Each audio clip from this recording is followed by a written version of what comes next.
오늘 저는 하나님의 이름, 이제 우리가 하나님의 이름을 했는데 이 이름을 안 할 수가 없죠. 예수 그리스도. 다음 주에는 그럼 뭐겠어요? 네, 잘하시네요. 성령님. 우리가 알고 있는 것처럼 하나님은 삼위일체 하나님이시죠. 성부 하나님, 성자 하나님, 성령 하나님. 이것은 우리의 머리로는 도저히 이해할 수 없는 신비로운 영역입니다. 세 분이지만 한 분이다. 우리는 한 분이라는 것을 하나의 몸뚱아리를 갖고 있다. 우리가 육체를 갖고 있기 때문에 하나의 육체라고 생각할 수 있지만 하나님은 영이십니다. 그렇기 때문에 하나의 육체를 갖고 있다는 것이 아니라 세 분이지만 한 분처럼 움직인다는 뜻이. 저나 사모와 또 허전도사가 서로 나누어서 사역을 하고 있습니다. 근데 이렇게 서로 모든 것이 한 몸처럼 움직이지 않아요. 서로 생각이 다르고 기질이 다르고 경험이 다르고 모든 것이 다 다르기 때문입니다. 남자와 여자라는 게 다르고 목사와 또 전도사라는 게 다르고 사모라는 게 다르죠. 그래서 일체가 되지 않아요. 그런데 세 분 하나님은 한 몸처럼 움직이세요. 무엇을 위해서? 우리의 구원을 위해서요. 할렐루야. 그래서 저는 오늘 여러분과 함께 성자 하나님에게 붙여진 이름 예수 그리스도의 의미를 살펴보면서 성자 되신 하나님의 사역이 무엇인지 함께 살펴보고자 합니다. 2000년 전 유대 땅 갈릴리 나사렛이란 마을에 아직 남자를 경험해 보지 못한 마리아라는 처녀에게 하나님의 천사가 나타나 말씀하셨습니다. 그에게 들어가 이르되 은혜를 받은 자여 평안할지어다 주께서 너와 함께 하시도다. 처녀가 이 말을 듣고 이런 인사가 나에게 어찌 됨인고 하더니 천사가 이르되 마리아여 무서워하지 말라. 네가 하나님께 은혜를 입었느니라. 보라 네가 잉타하여 아들을 낳으리니 그 이름을 예수라 하라. 할렐루야. 전능하신 하나님께서 천사의 모습으로 마리아에게 직접 나타나 말씀하셨는데 그 하나님께서 또 누구에게 나타나셨어요? 예수님의 아버지였던 요셉에게도 나타나 말씀하셨습니다. 이 일을 생각할 때 주의 사자가 현몽하여 이르되 다윗의 자손 요사바 네. 제가 좀 목 상태가 좀 안 좋습니다. 한국식으로 하면 요삽입니다. 네. 다윗의 자손 요셉아 내 아내 마리아 데려오기를 무서워하지 말라. 그에게 잉태된 자는 성령으로 된 것이니 아들을 낳으리니 그 이름을 예수라라. 이는 그가 자기 백성을 저희 죄에서 구원할 자이라 하심이니라. 할렐루야. 하나님께서 마리아와 요셉에게 나타나셔서 그 이름을 친히 예수라고 이름 지으라고 말씀하셨습니다. 그러면 예수라는 이름의 뜻이 무엇입니까? 구약에서 그 이름은 여호수아라고 일컬어져 있지요. 자기 백성을 구원하는 자라는 뜻이 바로 여호수아 예수의 이름의 뜻입니다. 사랑하는 성도 여러분, 이 땅에서 백성을 구원하실 수 있는 분은 여호와 하나님만이 유일하신 줄로 믿습니다. 그 여호와 하나님께서 인간의 몸을 입고 이 땅에 내려오셔서 우리의 구원자가 되셨는데 바로 그분이 예수 그리스도인 것입니다. 예수님이 이 땅에 오시기 전까지 이 땅의 수많은 백성들은 죄악 가운데 살 수밖에 없었습니다. 이 땅은 사망의 권세를 지배를 받는 곳이었습니다. 운명의 저주가 가정에게, 모든 인생에게, 모든 사회와 모든 나라의 운명을 이 저주와 사망의 권세가 이끌어가고 있었습니다.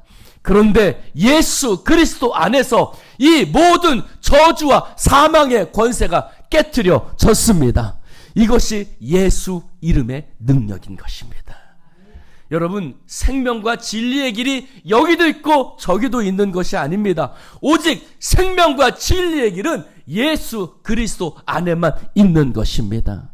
이 땅에는 생명이 없지요. 모든 인생은 사망의 권세 아래 있습니다. 그러나 우리가 예수의 이름을 만날 때 우리는 구원을 받고 영원한 생명을 얻게 되는 것입니다. 마가복음 10장에 보면 소경 바디메오가 등장하죠.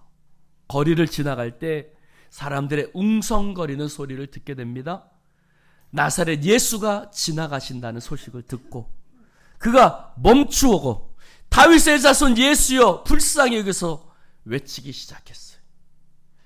주변 사람들이 아무리 말려도 그는 멈추지 않았습니다. 그때 예수님께서 그를 보시고 말씀하십니다. 네가 무엇을 원하느냐? 하나님의 음성이 그에게 들렸습니다. 이처럼 하나님은 불쌍한 죄악에 빠진 우리에게 찾아오시는 하나님이신 줄로 믿습니다. 바디메오는 주님의 무릎 앞에 보기 원합니다 그랬어요. 그때 주님 말씀하셨어요. 가라! 내 믿음이 너를 구원하였느니라. 할렐루야. 우리가 예수님 만나기 전에는 이 땅은 어둠의 땅이었어요. 암흑의 땅이었어요. 죽음의 땅이었어요. 그러나 예수님을 만나기 전에는 하나님과 우리를 가로막고 있는 죄악이 우리의 인생을 덮치고 있었지만, 그러나 예수님을 통해서 어둠에서 빛으로, 죽음에서 생명으로 우리의 인생이 어둠이 물러가고 생명이 우리 가운데 다가온 줄로 믿습니다. 우리는 영생 안에 거하게 되었고 예수님께서 말씀하십니다. 나를 믿는 자는 죽어도 살 것이다. 할렐루야.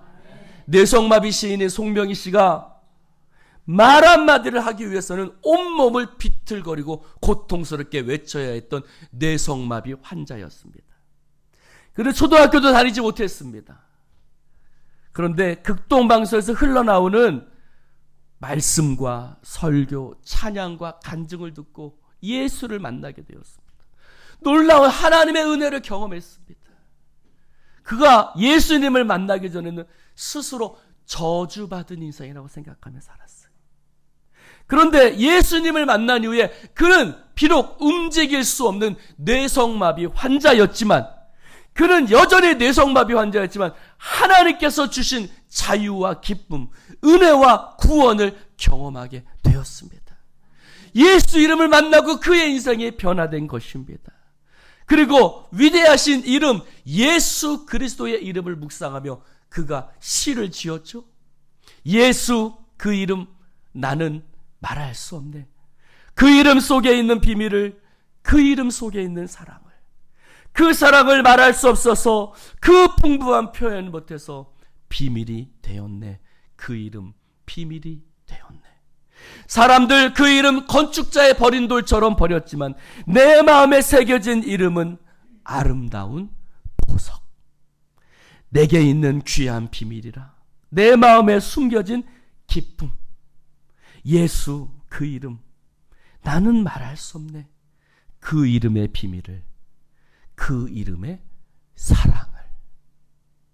예수 그 이름, 그 이름은 사랑이고, 그 이름은 기쁨이고, 그 이름은 보석이고, 그 이름은 우리 가운데 놀라운 비밀인 줄로 믿습니다. 예수 그 이름은 생명입니다. 예수 그 이름은 권세입니다. 어떤 사람은 예수가 2000년 전에 살았던, 그래서 지금은 우리와 상관없는 존재라고 얘기하지만 예수 그 이름을 믿는 자에게는 능력의 권세가 지금도 주어지는 줄로 믿습니다. 예수 믿는 자에게는 불가능한 것이 없습니다. 우리가 온전한 믿음으로 예수님을 믿기만 하면 예수 이름의 능력을 경험하게 되는 것입니다. 믿는 자에게는 능치 못함이 없습니다. 예수님보다 6개월 먼저 태어나 예수님의 길을 준비하라고 예배하라고 외친 자가 있지요. 세례 요한입니다. 어떤 교단은 침례 요한이라고 부르기도 하지요. 어찌됐든 세례 요한이 예수님을 향해서 이렇게 말합니다. 보라, 세상 죄를 지고 가는 하나님의 어린 양이로다. 어린 양에는 세 가지 의미가 있습니다. 하나는 유월절 어린 양입니다. 이스라엘 백성들은 구약 시대에 애굽의 바로의 밑에서 노예 생활을 하면서 살았습니다. 무려 400년이나 노예 생활을 하면서 살았습니다. 그들은 애굽의 지배를 받았고 자유가 없었습니다. 하나님께서는 그들의 울부짖는 소리를 들었습니다. 하나님, 우리를 구원해 주시옵소서. 그들은 하나님께 외쳤고 하나님은 그들의 음성을 들으셨습니다. 하나님께서 그들에게 자유를 주시기로 작정하셨습니다. 그러나 애굽왕 바로는 그들을 보내줄 마음이 없었습니다. 9가지 재앙을 하나님께서 내리셨지만 바로는 꿈쩍하지 않고 그들을 보내주지 않았습니다. 하나님께서는 마지막 10번째 재앙, 애굽의 모든 장자를 죽이는 마지막 10번째 재앙을 보내셨습니다. 하나님께서 명령하셨습니다. 이스라엘 모든 백성은 어린 양을 잡아서 그 피를 좌우 문설주와 임방에 바르라고 말씀하셨습니다. 이스라엘 백성들은 하나님의 말씀과 명령대로 어린 양을 잡아서 집안에 문지방과 좌우 문설주 임방에 예수님의 어린 양의 피를 발랐습니다. 그 다음 날 되었을 때 문지방에 어린 양의 피를 바른 집은 죽음의 사자가 넘어갔습니다. 장자들이 모두 생존했습니다. 그러나 애굽의 백성들은 하나님의 말씀을 믿지 않았고 어린 양의 피를 바르지 않았습니다. 어린 양의 피를 바르지 않은 집은 애굽의 그 모든 장자들은 사람으로부터 짐승에 이르기까지 모든 장자가 죽임을 당했습니다. 상상해 보십시오. 어느 날 자고 있는데 집안의 모든 장자들이 사람과 짐승에 이르기까지 애굽의 모든 저녁들은 울음소리로 가득했을 것입니다. 시신 썩는 냄새가 가득했을 것입니다. 결국 이 사건을 통해서 이스라엘 백성들은 애굽을 나와 해방을 얻게 된 줄로 믿습니다. 하나님께서 위대하신 구원의 드라마를 썼던 것입니다. 그렇습니다. 어린 양의 피를 통해서 이스라엘 백성은 노예에서 자유자가 된 해방의 역사를 경험하게 되었습니다. 사랑하는 성도 여러분, 어린 양 대신 예수 그리스도의 보혈이 저와 여러분을 죄와 사망과 저주 가운데서 모든 노예 속에서 우리를 건져내시고 우리에게 참 자유를 허락하여 주신 줄로 믿습니다. 그러므로 더 이상 노예 근성을 가지고 살아가지 않아도 됩니다. 어린 양의 희생을 통해서 우리는 온전한 자유를 얻게 되었고 구속을 받게 되었고 하나님의 백성으로 사유하게 살아가게 되는 것입니다. 예수님이 하나님의 어린 양이 되었다는 것은 우리가 예수님의 십자가를 통해서 예수님이 속죄의 제물이 되어심으로 말미암아 더 이상 죄의 노예가 되지 않고 살아간다는 것을 의미합니다. 하나님의 성령의 지배를 받으며 우리가 자유롭게 산다는 것을 의미합니다. 진정한 하나님의 백성은 더 이상 죄와 사망의 지배를 받지 않습니다. 성령 안에서 성령의 누리는 기쁨과 자유를 우리도 누리게 되는 줄로 믿습니다. 그렇기 때문에 십자가를 통해서 죄사함 받고 은혜 받는 삶을 살아갈 때 옛사람은 떠나가지요. 오호라 나는 곤고한 사람이로다. 이 사망의 몸에서 누가 나를 건져내랴. 이 옛사람은 떠나가고 우리 안에서 새로운 사람이 창조되어 새로운 피조물이 되는 것입니다. 누구든지 그리스도 안에 있으면 새로운 피조물이라. 이전 것은 지나갔으니 보라 새 것이 되었도다. 할렐루야. 이전 것은 지나가고 나의 모든 과거는 십자가에서 녹아내린 줄로 믿습니다. 나를 구속하던 모든 것들이 사라지고 십자가 안에서 우리는 새로운 피조물이 되어서 참 자유와 기쁨을 누리는 것입니다. 이것이 어린 양 대신 예수가 되는 놀라운 은혜의 인생의 축복인 것입니다. 어린 양은 또한 속죄양을 의미합니다. 구약에서 이스라엘 백성들이 범죄할 때마다 그들은 하나님 앞에 나아가 제사를 드렸습니다. 그 중에 하나가 백성들이 범죄할 때 암염소나 어린 양을 잡아서 하나님의 제단 앞에 피를 흘리고 바치는 제사였습니다. 레위기 4장 23절에 보면 누가 그에게 범한 죄를 깨우쳐지면 그는 흠없는 순염소 예물로 가져다가 순염소의 머리에 안수하고 여호와 번제물을 잡는 곳에서 잡을지니 이는 속죄제라. 제사장은 그 속죄제물의 피를 손가락에 찍어 번제단 뿔들에 바르고 그 피는 번제단 밑에 쏟고 그 모든 기름은 화목제 제물의 기름같이 제단 위에 불사를 지니 이같이 제사장이 그 범한 죄에 대하여 그를 위하여 속죄한 즉 그가 사함을 얻으리라. 할렐루야. 범죄할 때마다 어린 양을 잡아서 피를 흘리게 했고 하나님의 제단 앞에 그 피를 뿌리면 그 사람은 죄를 용서받는 죄 사함을 얻게 되었습니다. 그런데 이 모든 구약의 희생 제사가 예수님 안에서 어린 양의 피 흘려 죽으심으로 말하며 단번에 한 번에 완성되어진 줄로 믿습니다.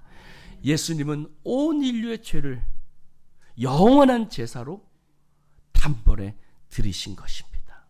그래서 오늘날은 더 이상 다시는 속죄 양을 잡을 필요가 없습니다. 피비린내 나는 제사의식을 드릴 필요가 없습니다. 왜냐하면 예수님께서 속죄 제물이 되어 주셨기 때문입니다. 어린 양은 또한 희생양을 의미합니다. 구약시대는요 1년에 한 차례씩 지난 1년 동안에 지은 모든 죄악을 하나님의 성전에 나아가 대제사장이 나아가 속죄의 희생 제사를 드렸습니다. 그것이 대속죄일이었습니다. 그때 대속죄일에 희생양 한 마리를 잡습니다. 그 희생양 한 마리를 더 준비해서 대제사장의 그 머리 위에 안수합니다. 안수는 뭐지요? 백성의 죄를, 모든 이 백성들의 죄를 그 어린 양에게 전가한다는 것입니다. 예수 대신, 어린 양 대신 예수 그리스도께서 온 인류의 죄를 대신 지시고 희생 제물이 되신 줄로 믿습니다. 이 희생양을 어떻게 할까요? 광야로 보냅니다. 시야에서 사라질 때까지, 눈앞에서 보이지 않을 때까지 바라보다가 이 희생양은 결국 광야의 낭떠러지에서 떨어져 죽고 맙니다. 왕이신 하나님, 전능하신 하나님, 하나님의 본체이신 예수 그리스도께서 온 인류의 죄를 십자가 위에서 지시고 희생양이 되어 주신 줄로 믿습니다. 그래서 하나님께서 친히 희생양이 되심으로 말미암아 우리의 모든 죄를 용서해 주셨습니다. 기독교 철학의 핵심은 바로 이것이죠. 가장 높으신 자가 가장 낮은 자가 되는 것입니다. 가장 높으신 분이 희생을 하시는 것입니다.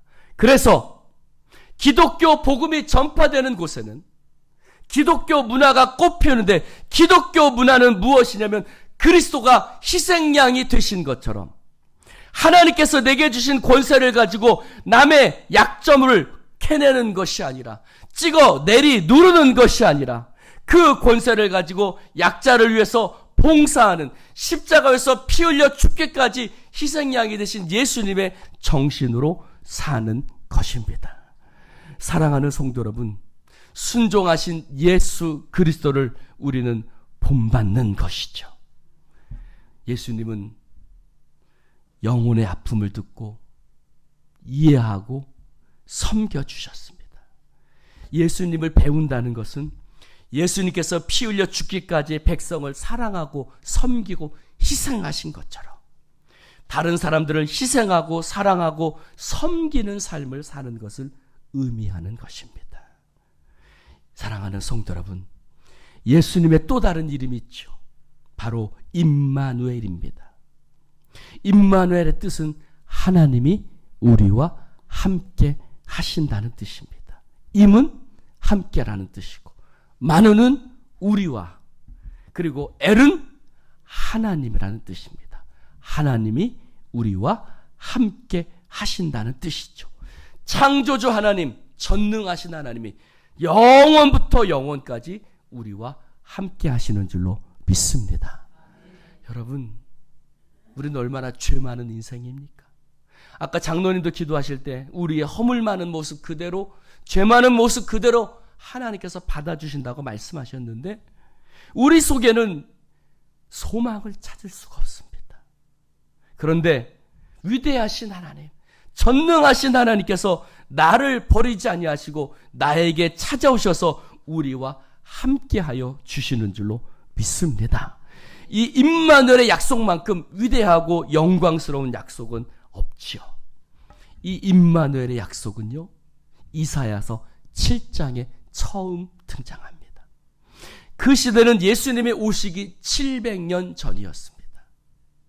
남유다 아하스 왕 때, 남유다는 작은 나라에 불과했습니다.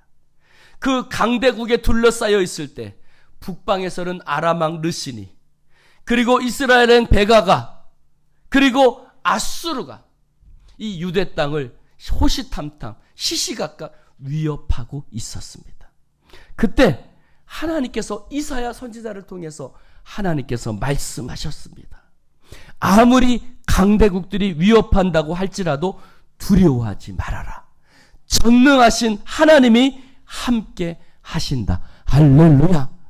전능하신 하나님이 함께 하시니 두려워하지 말아라. 어떤 나라도 동맹을 맺지 말아라. 하나님이 너희들을 인도하여 주실 것이다. 할렐루야. 사랑하는 성도 여러분, 큰 나라에 둘러싸여서 전쟁의 위협 가운데 있을 때 하나님께서 내가 너희들과 함께하고 너희들을 지키고 보호해 줄 것이라고 임마누엘의 약속을 하나님께서 허락해 주셨습니다. 지금도 마찬가지입니다. 사랑하는 성도 여러분, 우리가 20대, 30대를 살 때는요, 우리가 얼마나 연약한 존재인지 잘 몰라요. 지난 며칠 동안 이사를 했어요. 이사를 하는데 제 입에서 아이고 소리가 막 저절로 나오더라고요. 허리가 막 쪼개지는 것 같더라고요. 여러분, 근데 준원이는 저하고 좀 같이 일을 했는데 막 버쩍버쩍 며칠 동안 일을 해도 전혀 여러분 20, 30대는 자기가 얼마나 연약한 존재인지 모르죠. 그러나 점점 우리의 인생의 한계를 인정할 수밖에 없어요. 우리는 유한한 육체를 입고 이 땅에 태어났습니다.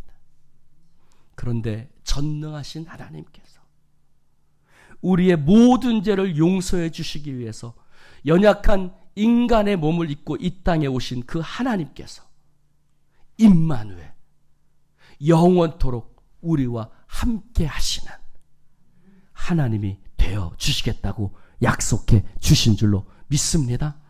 주님은 우리가 곁에서 우리가 눈을 감는 그날까지, 아니 영원토록, 천국에서 영원토록 우리와 함께 하시는 줄로 믿습니다.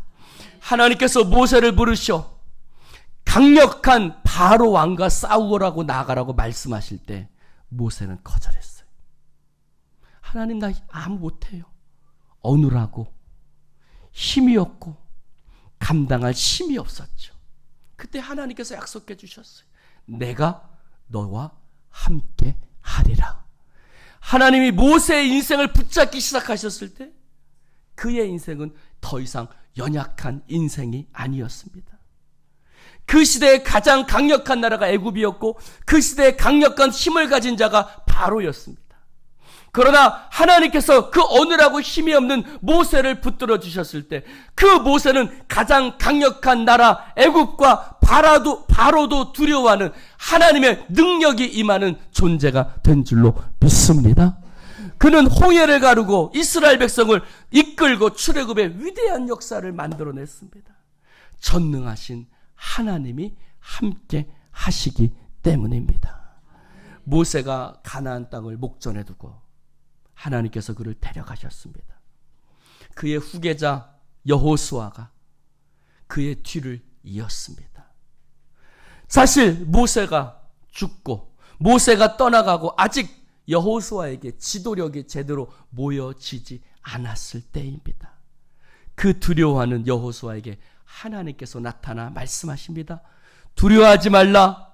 전능한 하나님이 너와 함께 한다라고 말씀해 주셨습니다. 여호수아가 하나님이 함께 하실 때 연약함을 깨고 일어나서 하나님의 놀라운 은혜와 능력으로 여리고성을, 모든 이스라엘 성들을 다 하나님께서 가나안 땅을 이기고 승리할 수 있도록 하나님께서 역사하여 주신 줄로 믿습니다. 하나님께서 오늘을 살아가는 우리에게도 동일하게 말씀하십니다. 볼지어다 내가 세상 끝날까지 너희와 항상 함께 있으리라. 할렐루야.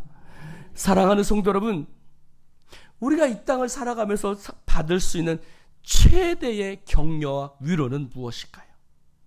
그것은 전능하신 하나님이 우리와 함께 하신다는 것입니다. 우리가 시련 가운데 있을 때, 절망 가운데 있을 때 전능하신 하나님이 우리의 인생 가운데 개입하시는 줄로 믿습니다. 이사야서 41장에 말합니다. 두려워하지 말라. 내가 너와 함께함이니라. 놀라지 말라. 나는 내 하나님이 되리라. 내가 너를 굳세게 하리라. 참으로 너를 도와주리라. 참으로 나의 의로운 오른손으로 너를 붙들어 주리라. 내가 물가운데로 지날 때에 내가 너와 함께 할 것이라. 강을 건널 때에 물이 너를 침몰하지 못할 것이라. 내가 불가운데로 지날 때에도 타지도 아니할 것이요 불꽃이 너를 사르지도 못할 것이라. 할렐루야. 이 말씀이 어디서 나왔죠? 다니엘의 세 친구가 바벨론 제국에 끌려가서 느부갓네살 왕의 명령을 받게 되었을 때 거대한 금신상 앞에 절하지 않으면 누구든지 극렬하게 타는 풀무불 가운데 던져질 것이라고, 그런 왕의 명령이 떨어졌을 때였습니다. 그들은 금신상 앞에 절하지 않았습니다. 하나님이 우리를 버리지 아니할 거라고 그들은 하나님의 약속의 말씀을 붙들었습니다. 그들은 풀무불 가운데 던져졌습니다. 거대한 용광로 속에 던져졌습니다. 그런데 그 풀무불 속에 던져진 세 친구를 본 느부갓네살은 깜짝 놀라고 말았습니다. 왜냐하면 그 다니엘의 세 친구는 또 한 사람이 함께 하고 있는 것을 보았는데 그들은 전혀 상하지도 않고 불에 타지도 않고 그 함께하는 사람의 모습이 마치 하나님의 아들처럼 보였다고 성경은 기록하고 있습니다. 그렇습니다. 예수 그리스도의 능력이 저들을 타는 풀무불 가운데서, 그 불구덩이 가운데서도 하나님의 능력이 그들을 지키고 보호해 주고 있었던 것입니다. 임마누엘 그리스도는요, 임마누엘 대신 예수 그리스도는 오늘도 우리와 동행하시고 우리를 보호해 주시는 줄로 믿습니다. 극렬히 타는 풀무불 가운데 그런 고난과 여러 가지 어려움 속에서도 우리 인생을 생명싸개 속에 하나님의 보호하심 가운데 우리를 지켜주시는 줄로 믿습니다. 사랑하는 성도 여러분, 우리에게 주어진 위대한 특권은 무엇입니까? 그것은 나를 위해 죽기까지 하신 예수님을 섬길 수 있는 것이죠. 그런데 그 섬김도 나의 힘으로 되는 것이 아니에요.